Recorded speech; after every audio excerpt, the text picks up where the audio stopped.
The Dog of Tears, a picture book based off of Jose Saramago's Blindness, written and illustrated by Alyssa Weaver. Once upon a time, there was a dog who lived happily with his owner, until one day when his owner began behaving very strangely. Shortly afterwards, men dressed in masks came to his house and his owner disappeared with them. He tried to follow, but the men slammed the door before he could leave. He waited as long as he could for the return of his owner, but there was no sign of her. Until one day when he finally thought his patience had been rewarded. When the door opened, however, he was greeted with a strange group of people, but his owner was nowhere to be found.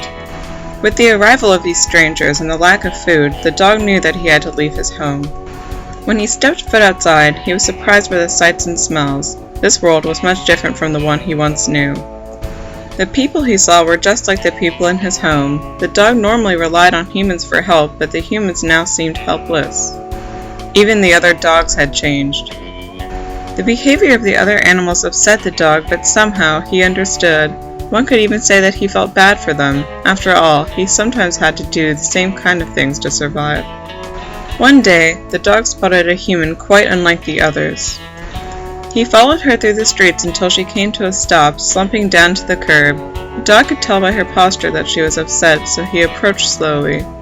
As she sobbed, the dog licked her tears away. He realized that both he and this human had a sense of perception that set them apart from the others of their species.